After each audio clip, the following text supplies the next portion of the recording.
The night air was unusually still as Dr. Camila Noguera left the benefit gala, her high heels clicking against the concrete. She was used to these events, lavish fundraisers filled with people who wore concern for social justice as casually as their designer suits. But tonight had been different. Tonight, she had been the keynote speaker. Her words had landed like punches, sparking conversations among the elite crowd that had gathered at the Ritz-Carlton ballroom. Still, she couldn't shake the weariness that clung to her shoulders. It had been a long day, and all she wanted was to reach her car, drive home, and lose herself in the stillness of her apartment. The parking garage was almost deserted. Camila glanced around, feeling a flicker of unease as her steps echoed off the cold cement walls. She had always been careful, always aware of her surroundings.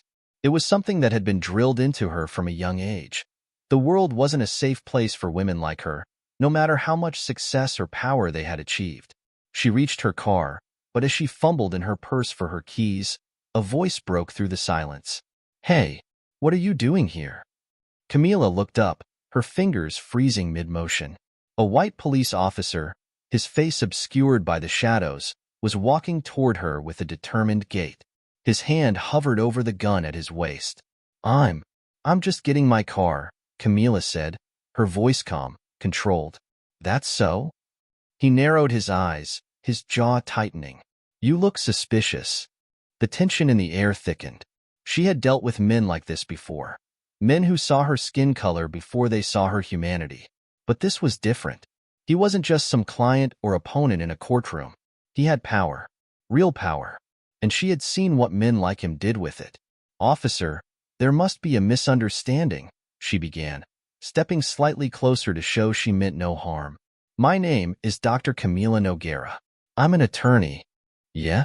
You have any ID to prove that?" He cut her off, his voice sharp, suspicious. His hand dropped to the baton on his belt, the action clear enough to silence any protest she might have been forming. Camila's heart raced as she slowly reached into her purse, trying to pull out her wallet without making any sudden movements.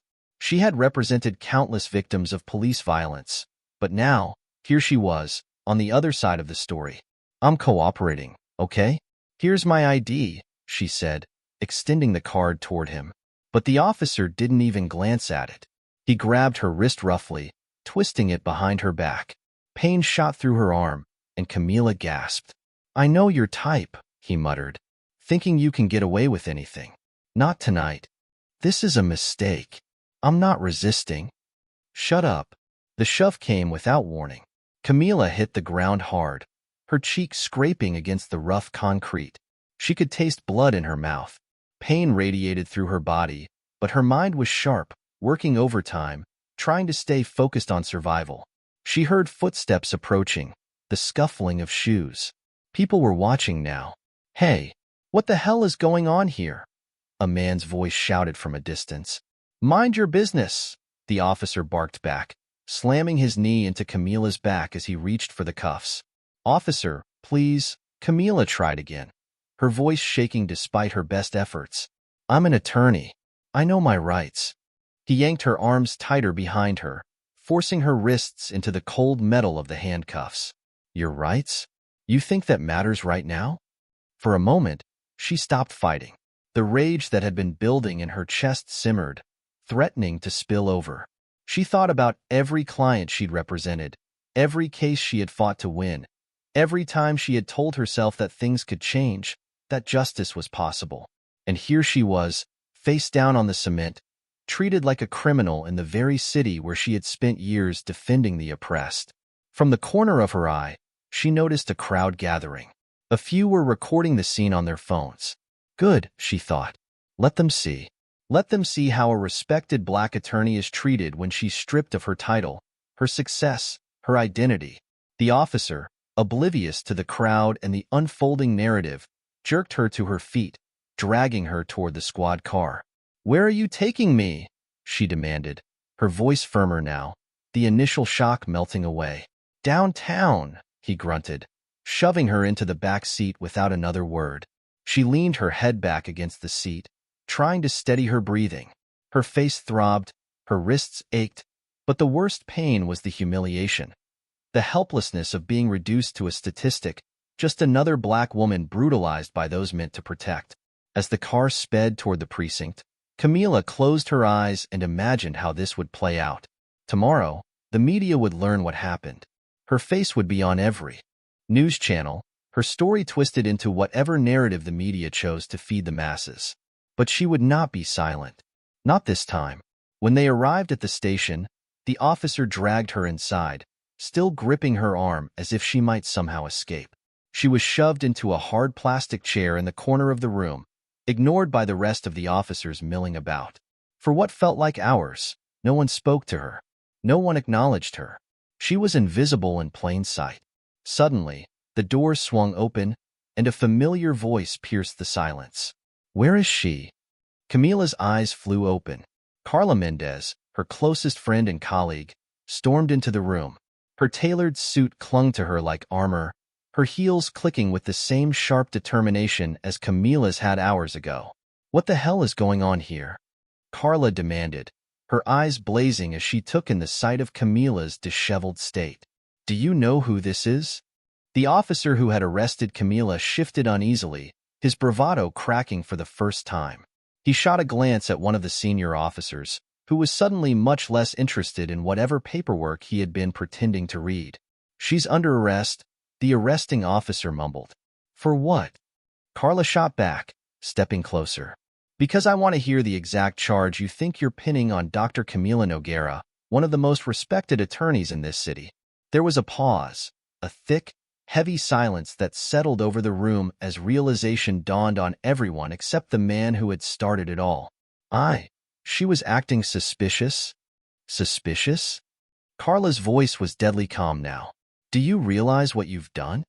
The senior officer, clearly more aware of the gravity of the situation, stood up and approached, his hands raised in a placating gesture.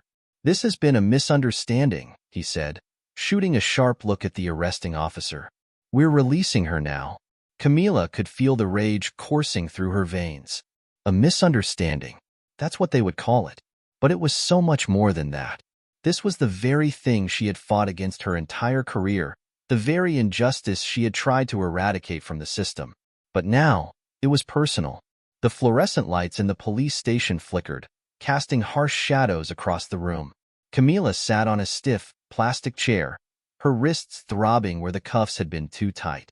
She was still in shock, her body bruised and her mind racing.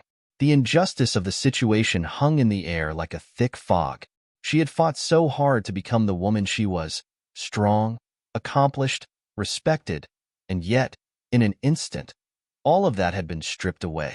Carla's voice broke through the haze, sharp and demanding as ever. "Who is in charge here?" Carla barked, her heels clicking against the tile as she stormed toward the officer behind the desk. She glanced over her shoulder at Camila, her face a mix of fury and concern. "This is absolutely unacceptable. I want her released immediately." The officer barely looked up, dismissive.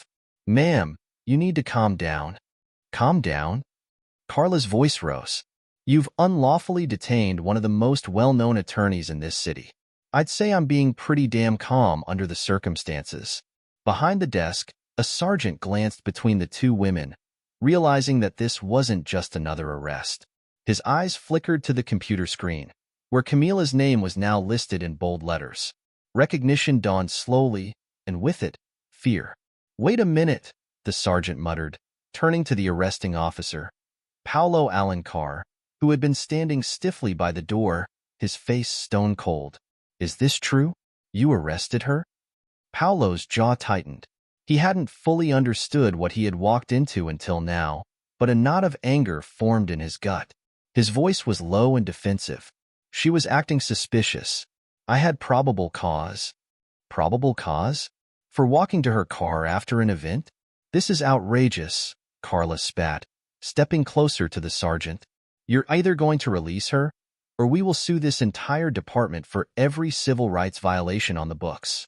Camila, silent until now, finally lifted her head, her voice barely a whisper but laced with steel. "I want my phone call." Her words hung in the air, silencing the room. Carla moved toward her, crouching down to meet Camila's eyes. We're going to get you out of here, she promised, softer now, her anger redirected into resolve. You're not alone in this. But Camila wasn't just thinking about herself anymore. She had represented clients in situations like this before. She had seen their faces, heard their stories. Yet she had always believed, on some level, that her success, her status, would protect her. That if you played by the rules, if you worked hard enough, justice would follow. How wrong she had been. The sergeant cleared his throat, uneasy under Carla's glare. Let's take her to processing. We'll get this sorted out. Carla didn't budge. No. You're going to release her right now and issue a formal apology. Paolo, still standing by the door, couldn't take it anymore. Apology? For doing my job? I don't owe anyone an apology. Carla whipped around, her eyes blazing. Your job? Is it your job to brutalize innocent people? Because from where I'm standing, you've just committed several crimes under the color of law. You've assaulted my friend, detained her without cause, and now you're refusing to acknowledge your mistake? Paolo's face flushed red. She didn't cooperate. If she had just what? Carla interrupted, stepping closer, her voice cold. If she had just been more compliant, more quiet, more grateful to be treated like a criminal? Is that what you want? The room fell silent again, the weight of her words pressing down on everyone. The sergeant, clearly uncomfortable, motioned for Paolo to step aside. Officer Alencar, why don't you step out for a minute? Paolo hesitated, his pride stinging, but he knew better than to argue in front of his superior. Without a word, he turned on his heel and stormed out, the door slamming behind him. As soon as he was gone, the sergeant looked back at Carla, his tone softer now. Look, this is all a misunderstanding. We can fix this. Carla crossed her arms. Damn right you will. They released Camila a few minutes later, but the damage had already been done. As she stood at the desk, signing the paperwork for her release, she caught a glimpse of herself in the glass of the station's front door. Her reflection was a shadow of the woman who had walked into that parking garage hours earlier. Her dress was torn, her hair a mess, and there was a bruise forming on her cheek where her face had hit the ground. Carla handed her the purse that had been confiscated during her arrest. We're going to sue them, she said firmly. We'll make sure this never happens to anyone else. Camila didn't respond right away. Her mind was still racing, processing everything that had happened. She felt the weight of the night crushing down on her, but beneath that weight was something else. Something harder, sharper. Determination. As they stepped out into the cool night air, Camila finally spoke. It's not just about us, Carla. This has to be bigger than that. Carla glanced at her, confused. What do you mean?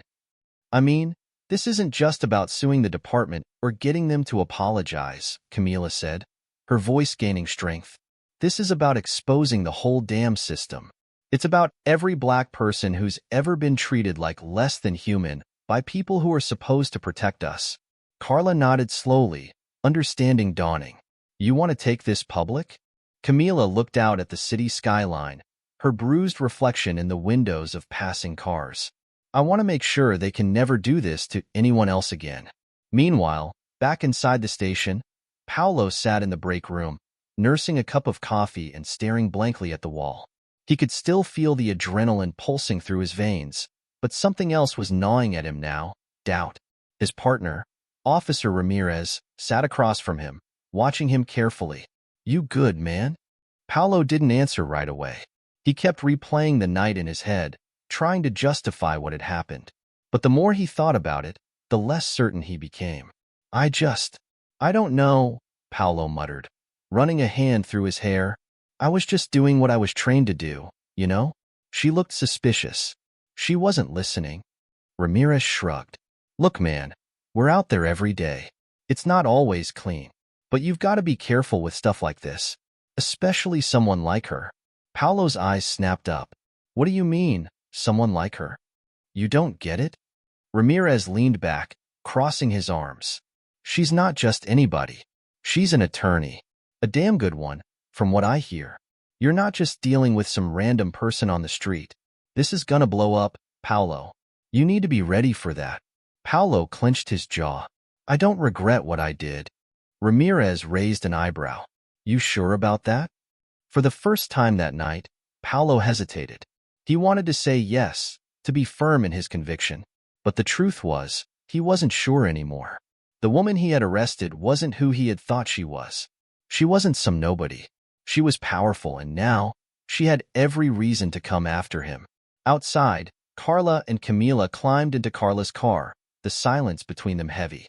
The hum of the engine was the only sound as they pulled out of the parking lot, the city lights blurring into streaks of neon and shadow. Do you think they'll try to cover it up? Camila asked quietly, staring out the window. Carla scoffed. Of course they will, but they won't get away with it. Not this time. Camila nodded, her mind already spinning with plans. This wasn't over. Not by a long shot. The next morning, Camila woke up to the sound of her phone buzzing incessantly. It hadn't stopped ringing since the early hours. The media had caught wind of the incident, and now every major news outlet wanted her story. She groaned, reaching for the device on her nightstand. The messages were pouring in. Friends, colleagues, even distant acquaintances, all shocked and outraged by what had happened. But what caught her attention most were the articles. Black attorney assaulted by police in parking garage. The headlines were bold, the footage captured by bystanders circulating all over social media. Her inbox was filled with messages of support, but there were also emails from reporters, lawyers offering to represent her, activists urging her to use this moment to highlight systemic injustice. She felt the weight of the world on her shoulders, pressing down on her bruised body. Camila, are you awake? Carla's voice called from the kitchen. She had stayed over, refusing to leave her friend alone after such a traumatic night. Carla entered the room, holding 2 cups of coffee. You need to see this, she said, handing one to Camila before turning on the television. Camila's face flashed on the screen, grainy footage of her arrest playing on repeat. The anchor's voice was filled with the kind of manufactured concern reserved for scandalous headlines. This footage, taken last night, shows the shocking arrest of prominent civil rights attorney Dr. Camila Nogueira. Sources say the officer involved has been placed on administrative leave while an internal investigation is conducted.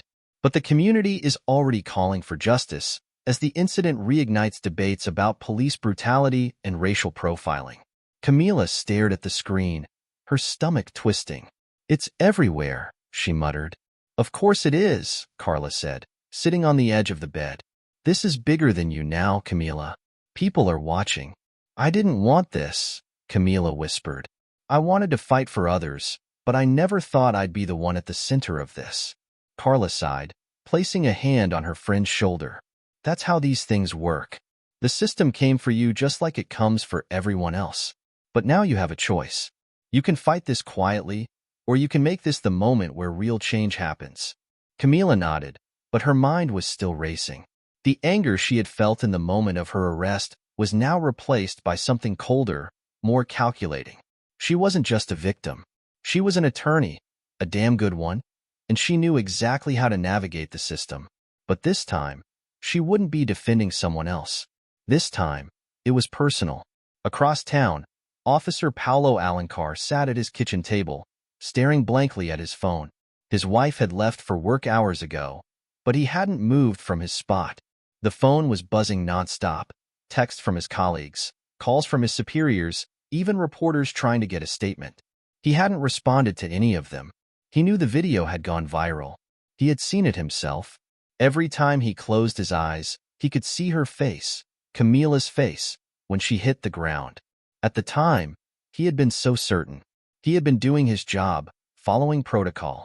But now, watching the footage from another perspective, doubt crept in. The doorbell rang, pulling him from his thoughts. When he opened it, his partner, Officer Ramirez, stood on the doorstep, a grim expression on his face. Paulo, we need to talk, Ramirez said, stepping inside without waiting for an invitation. Paulo shut the door behind him. What is it? Ramirez crossed his arms, leaning against the wall. You've seen the news. This isn't going away. The department is under fire, and they're looking for someone to blame. Paulo's face hardened. I was doing my job. She was acting suspicious. Suspicious? Ramirez shook his head. That's not how the rest of the world sees it. This is going to blow up in our faces. They've already put you on leave. Paolo clenched his fists. Leave? I'm being punished for doing my job? That's not how they'll spin it, Ramirez said, his voice quieter now. They'll say you overreacted, used excessive force. You've seen the footage. Hell, I've seen it. It doesn't look good, Paolo. Paolo's jaw tightened. He knew Ramirez was right. He had been trained to act on instinct, to trust his gut.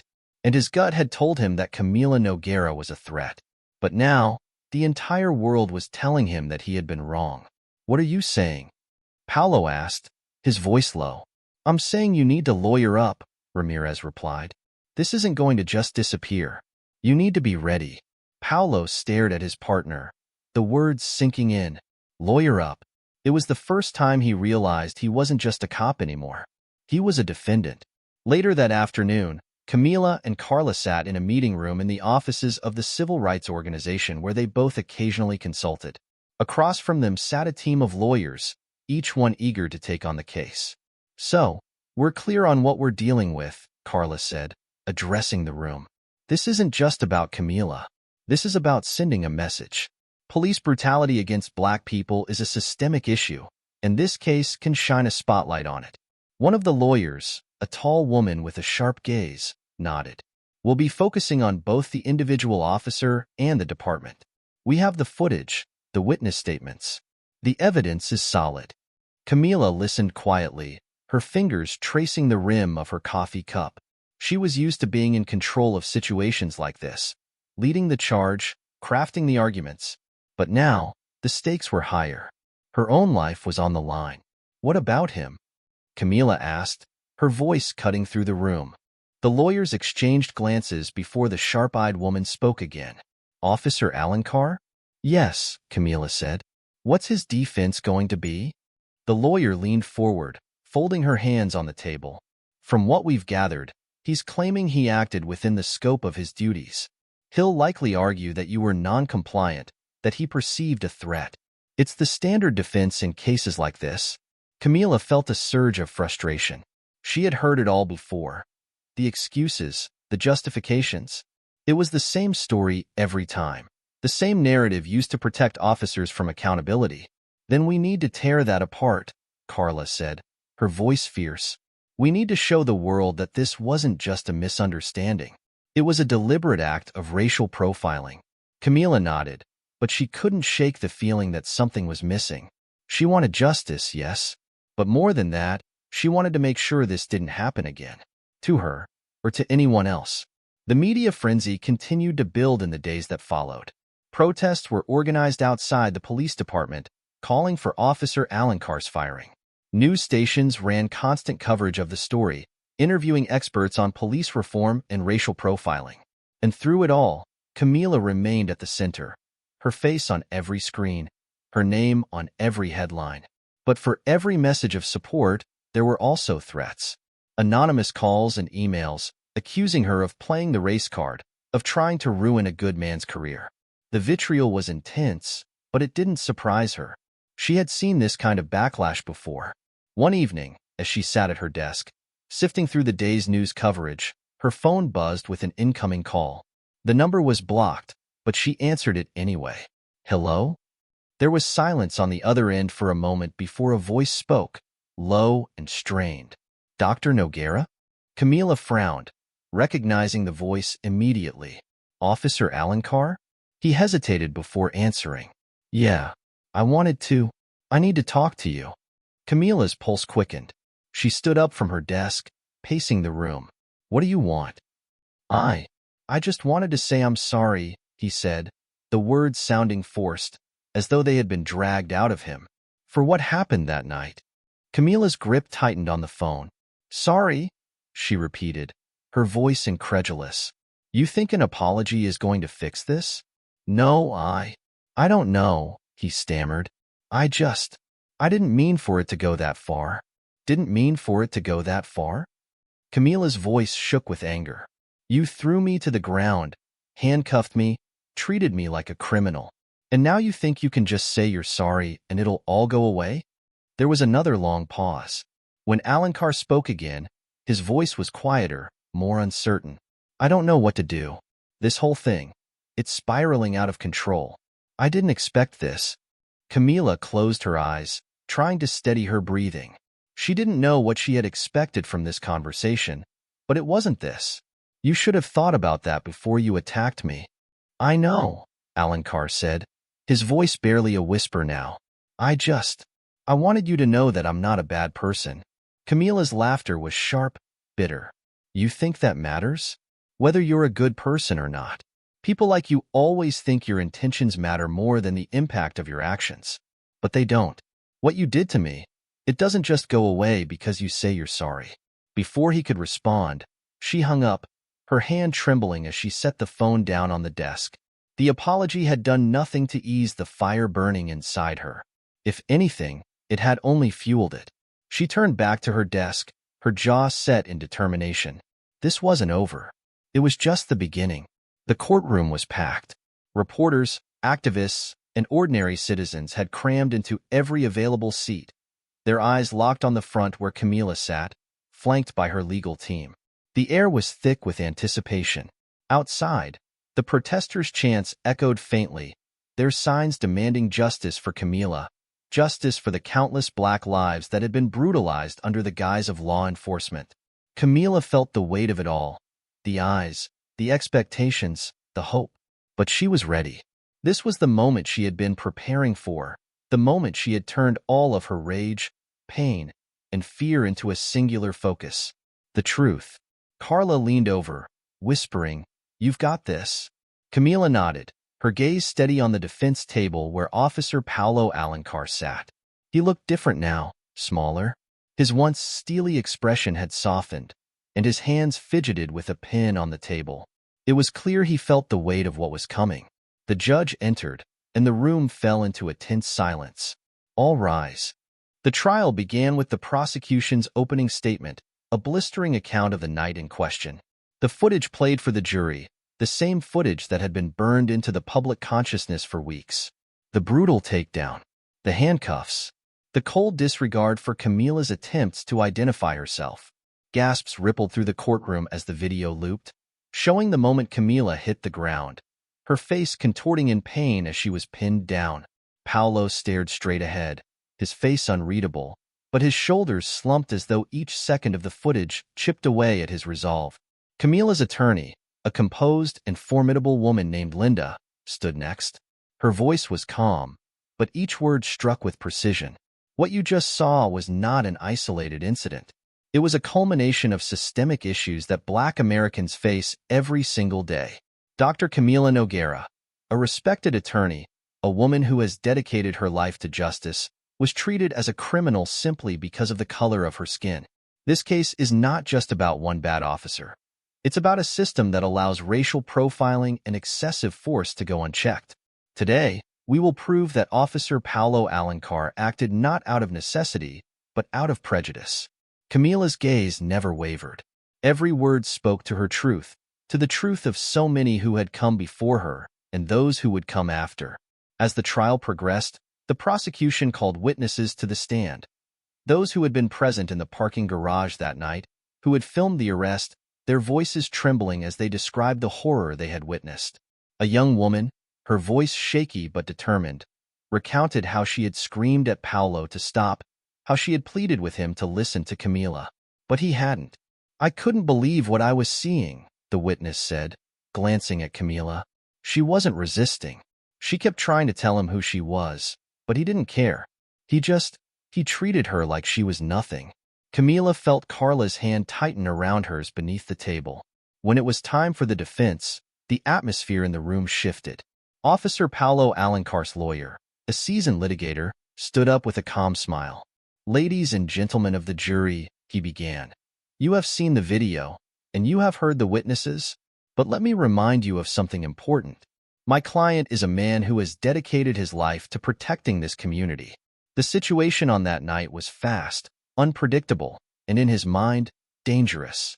Officer Alencar did not know who Dr. Nogueira was. He was responding to what he perceived as a threat.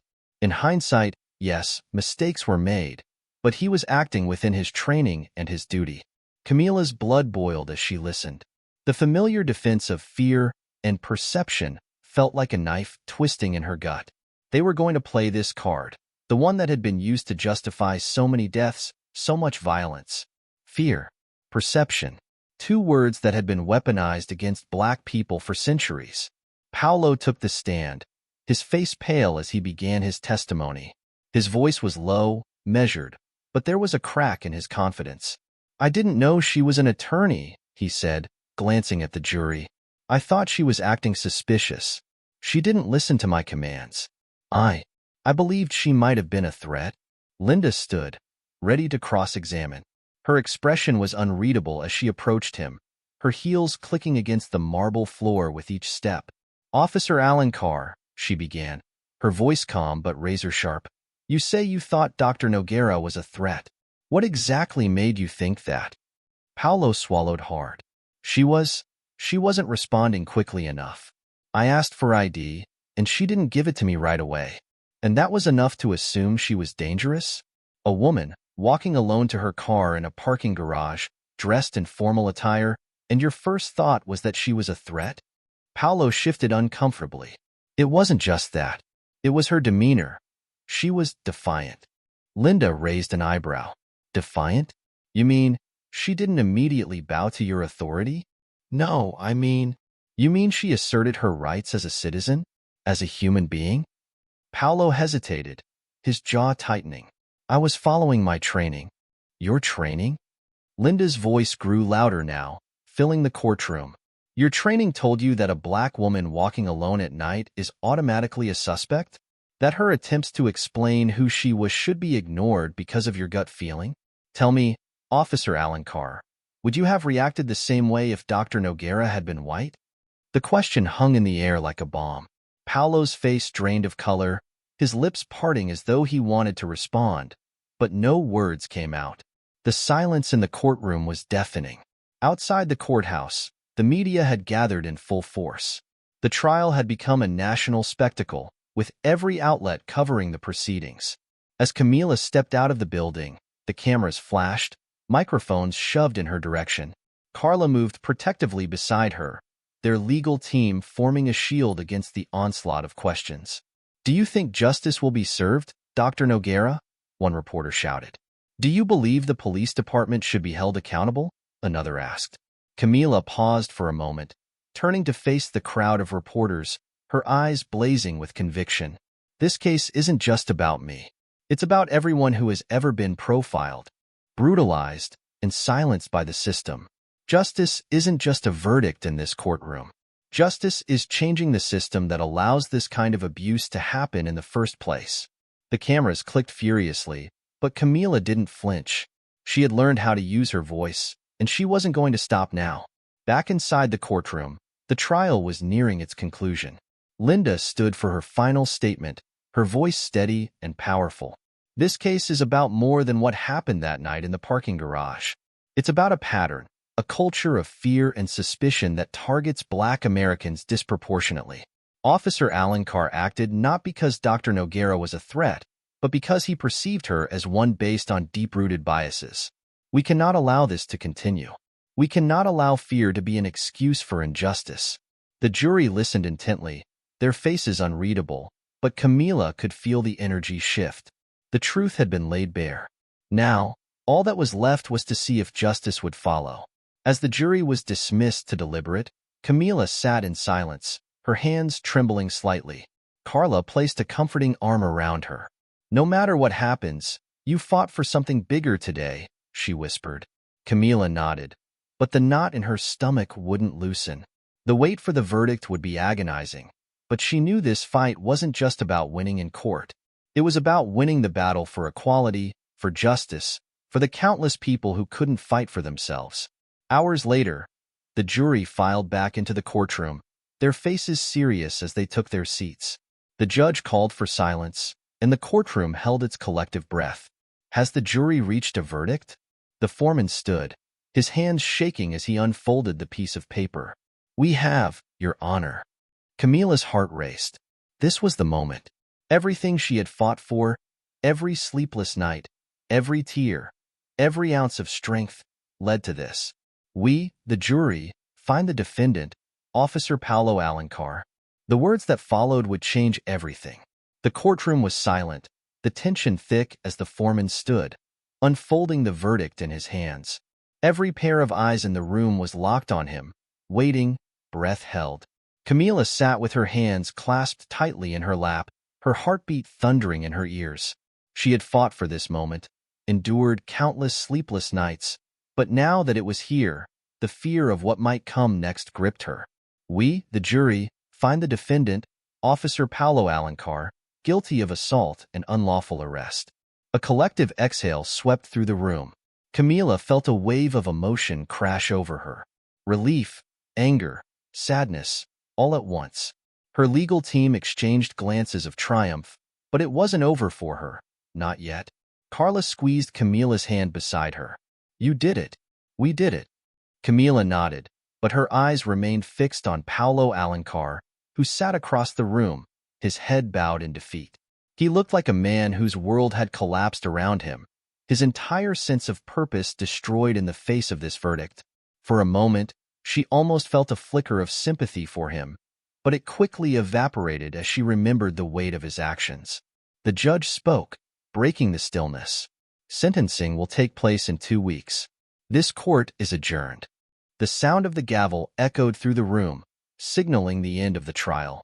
As people began to rise and file out of the courtroom, Camila remained seated, staring at the empty space before her. She had won. The verdict had been in her favor, but why did it still feel so hollow? Outside, the courthouse was a whirlwind of chaos. Reporters swarmed like vultures, cameras flashing, microphones thrust into her face as Camila and Carla made their way down the courthouse steps. Carla tried to shield her from the frenzy, but the noise was deafening. Dr. Noguera, how do you feel about the verdict? Do you think this will change anything in the justice system? What message do you have for victims of police brutality? Camila stopped abruptly, turning to face the sea of cameras and flashing lights. The crowd went silent, waiting for her words. I'm relieved that justice was served today, Camila began, her voice steady despite the storm of emotions swirling inside her. But this verdict isn't the end. It's only the beginning. The fight against racial injustice and police brutality is far from over. We need systemic change. This case should be a wake-up call, not just for law enforcement, but for society as a whole. She paused, her gaze sweeping across the crowd. We must keep pushing. We must keep fighting. This system has failed too many people, for too long. Today's verdict is a victory, but it's not enough. We have to demand more. The reporters scribbled furiously, their cameras continuing to flash as Camila turned and walked away, her words still hanging in the air like a challenge. Later that evening, Camila and Carla sat in the quiet of Camila's apartment. The city buzzed outside, but inside, there was a calm that hadn't been present in weeks. The two friends sat in silence for a while, the weight of everything that had transpired settling between them. You did it, Carla finally said, breaking the stillness. Camila sighed, leaning back against the couch. It doesn't feel like it's over. It's not, Carla replied, her voice soft but firm. This was just the first step. But you set a precedent, Camila. People will see this and realize that they can fight back, that they don't have to be silent. Camila nodded, though her heart still felt heavy. It just feels like, I don't know. Like even with this verdict, the system is still broken. Of course it is, Carla agreed. But now, people are listening. You have a platform, Camila. You can do something with this. Camila looked at her friend, the determination in Carla's eyes mirroring her own. She had spent her career fighting for others, standing up for the voiceless, but now it was time to take that fight to a bigger stage. 2 weeks later, sentencing day arrived. The courtroom was once again filled to the brim, the energy different this time. Tense, expectant. Camila sat beside her legal team, her posture poised but her mind racing. Today would be the final piece in this chapter, but she knew the real work was only just beginning. Officer Paulo Alencar entered the courtroom, his expression stoic, though his eyes betrayed the fear and uncertainty swirling within him. He was no longer the confident officer who had believed himself untouchable. He was now just another man facing the consequences of his actions. The judge's voice rang out, calling the courtroom to order. Camila held her breath as the judge spoke, his words heavy with finality. Officer Paulo Alencar, you have been found guilty of assault and unlawful arrest. Given the severity of your actions and the impact they have had, not only on Dr. Nogueira but on the broader community, this court sentences you to 3 years in prison with eligibility for parole after 1 year. A murmur rippled through the courtroom. 3 years. It wasn't as long as Camila had hoped, but it was something. It was accountability, a rare thing in cases like this. Paulo's face remained unreadable, though his shoulders sagged as the sentence was handed down. As he was led away in handcuffs, he glanced back at Camila, his eyes filled with something that resembled regret. But it was too late for that now. After the sentencing, Camila and Carla left the courthouse together, the weight of the day hanging in the air. The crowd outside was smaller this time, the media frenzy having died down slightly, but there were still a few reporters lingering, hoping for a final statement. Camila turned to Carla as they reached the street. I think I know what I need to do next. Carla raised an eyebrow. Oh, and what's that? Camila smiled faintly. I'm going to launch a campaign. A real, nationwide movement against police brutality and systemic racism. We've talked about change for years, but it's time to act. Time to make sure that what happened to me, and to so many others, never happens again. Carla's eyes sparkled with pride. I knew you wouldn't stop with just this case. You're going to change the world, Camila. Camila laughed softly, though her eyes were serious. I'm going to try. Months passed, and Camila's campaign took off with a force no one had anticipated. She became a national figure, traveling across the country, speaking at rallies, meeting with lawmakers, and working tirelessly to bring about the systemic changes she had fought for her entire career. Her face was everywhere, on television, in newspapers, across social media. But this time, she wasn't a victim. She was a leader. One evening, after a particularly long day of meetings with civil rights organizations, Camila sat in her office, staring out at the city skyline. The work was exhausting, and the fight seemed endless, but there was progress. There was hope. Her phone buzzed, breaking her thoughts. It was a message from Carla. You've started a revolution, my friend. Don't forget to rest once in a while. Camila smiled, typing back quickly. I'll rest when we've won. She set the phone down, a sense of peace washing over her. She hadn't expected her life to take this path, hadn't imagined that she would become the face of a movement. But sometimes, life pushed you in directions you couldn't predict. And when it did, you had no choice but to stand up and fight. Camila stood up, walking to the window. The city lights glowed brightly, a reminder that even in the darkest times, there was always light to be found.